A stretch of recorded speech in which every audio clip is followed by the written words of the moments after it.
When you have visited shrines and temples in Japan, especially in Kyoto, attended special occasions such as the New Year celebrations or other ceremonies, have you ever noticed a particular kind of music?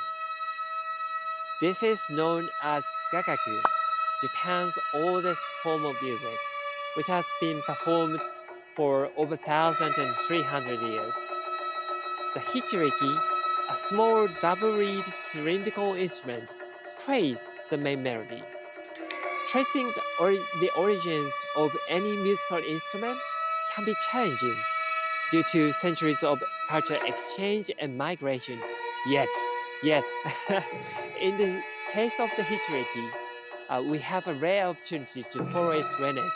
Its relatives can be found across the world, including mainland China, Iran, Azerbaijan, Armenia, and Turkey. So let's delve into the origins of this sound. We'll begin by journeying to Taiwan, where our friends has assembled an impressive reed collections, including the Hichiriki and its distant cousins. So let's set off.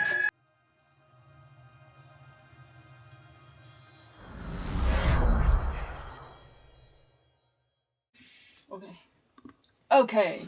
And Japan's Global Tapestry has a slogan.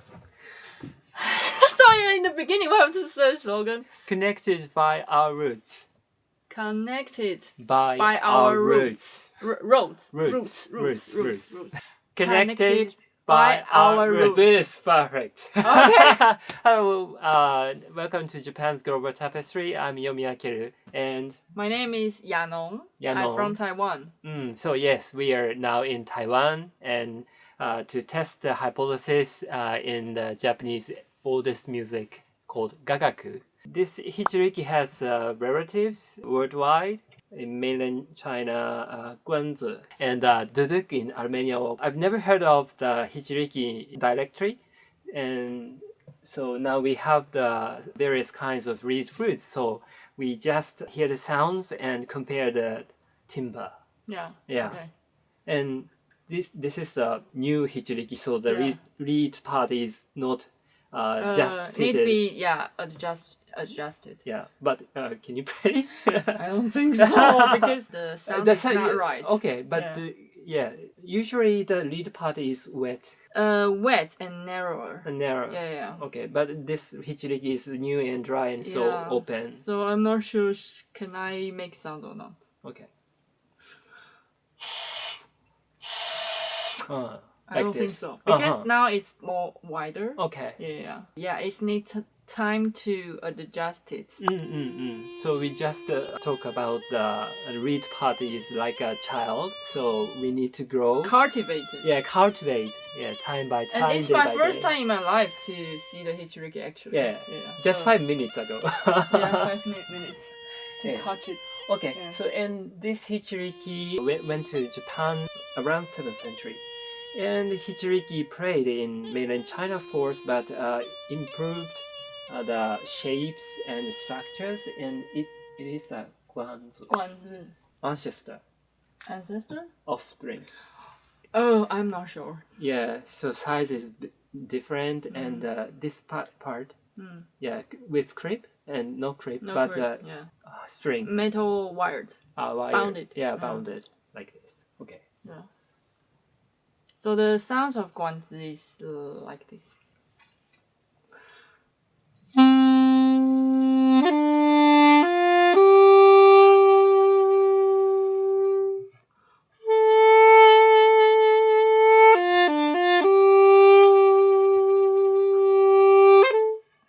Like this.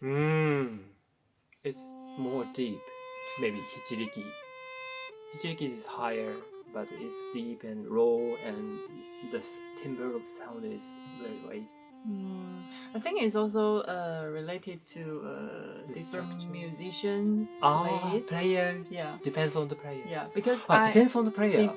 Depends on the player and the reeds, material reeds. And condition. Because the musician play double reeds instruments is always very a lot of concern about the reeds because not only the playing techniques, but the reeds condition like it takes 60% part of. Okay. Well, it sounds good. So main part is reed conditions. It's a big part. Okay. Yeah. So we need to learn how to adjust it, cultivate it, and make it in our own style to fit ourselves and the instruments as well. So that's why it's my first time to see the Hichiriki, so I need to check it how to adjustment the reeds and how to play it in the right way. Yeah. So it looks like this. Hole is also the 7 in front and in back, front. 1 hole. There's a 1 hole in the back, 7 in the front. Hichiriki is 7 hole in front and back 2 holes.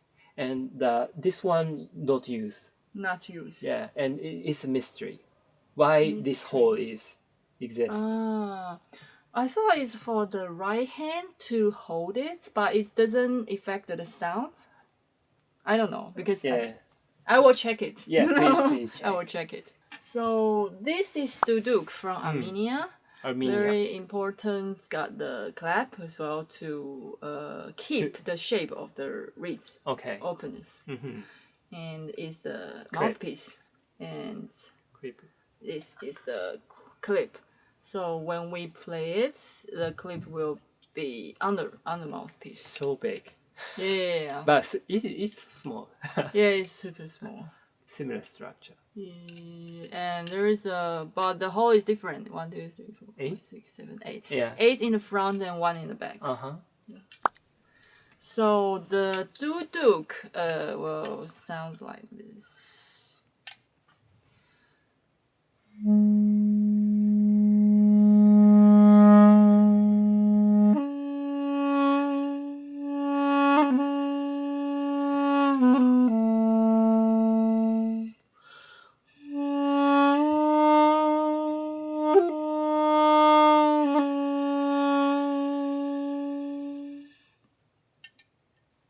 So you can imagine the different landscape. Yes, the mountains, scenery. high mountains. Yeah. Or...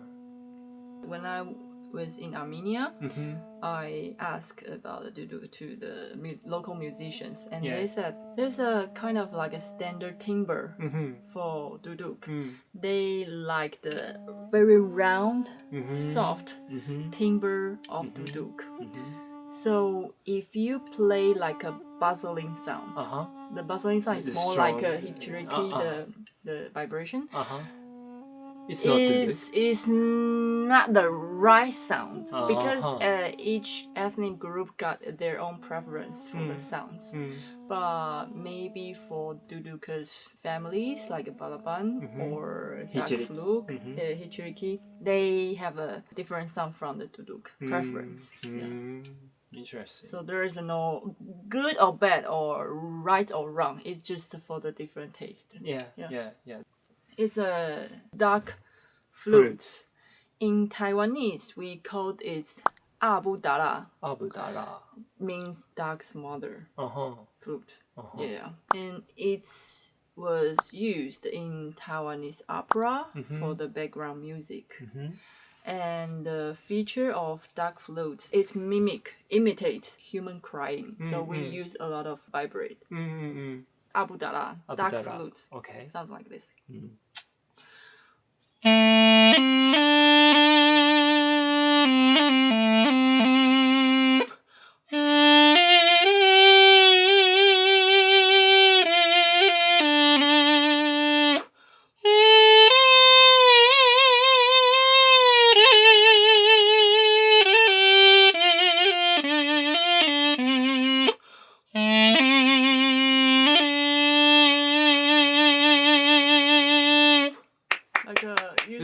Like a vibration. Yeah. It's like a human's breathing. Emotion. Like like a human crying. I'm really keen to know the particular structure. But as I know, when we do the vibration, we also use different techniques to play the vibration. Because when I was in Armenia, I saw the local musicians play vibration. They use the jaw Joe? I use a lot of air. Like you can compare like a. Okay.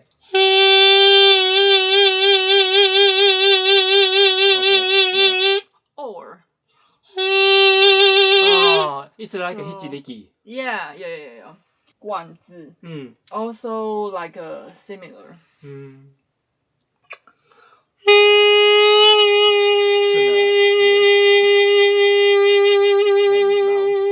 Yeah, the similar one.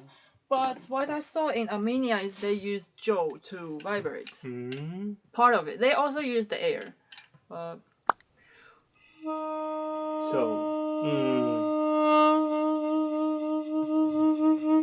Yeah. Like you have to move your jaw.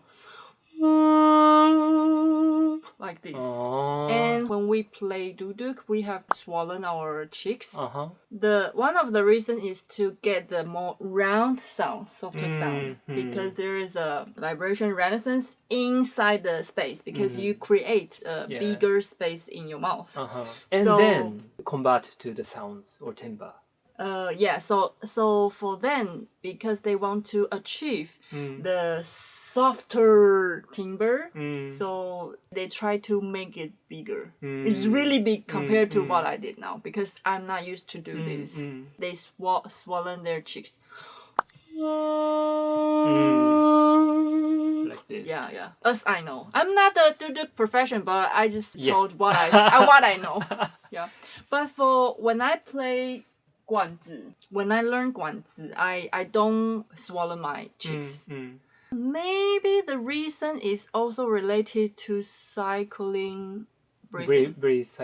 Circling breathing. Yeah, maybe. I'm not sure. But when I play Guanzi, I always like without the swollen cheeks.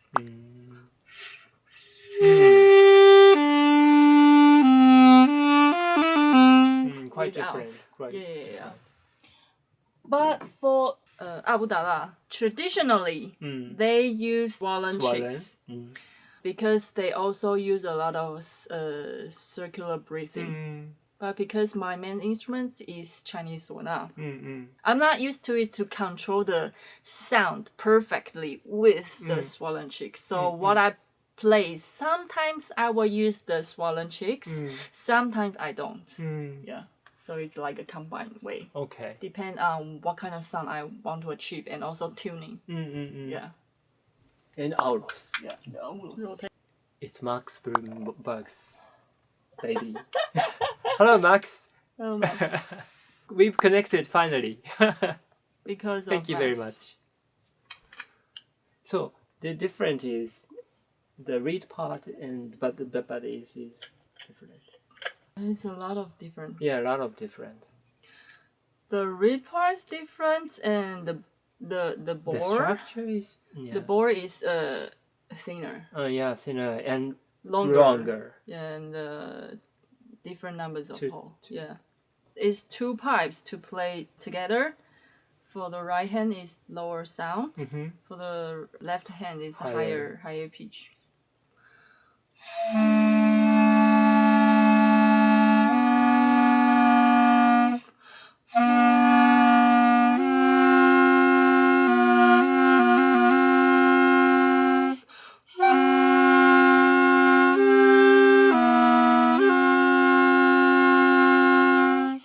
So it sounds like this. Play two pipes together at one time, and the notes is a difference is fourths, like a.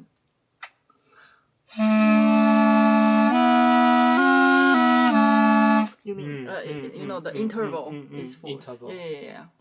So it's Aulos. Always the usual technique is circular breathing. So yeah, they continue always the use sounds. The circular breathing, as I know, and they use the swollen cheeks as well.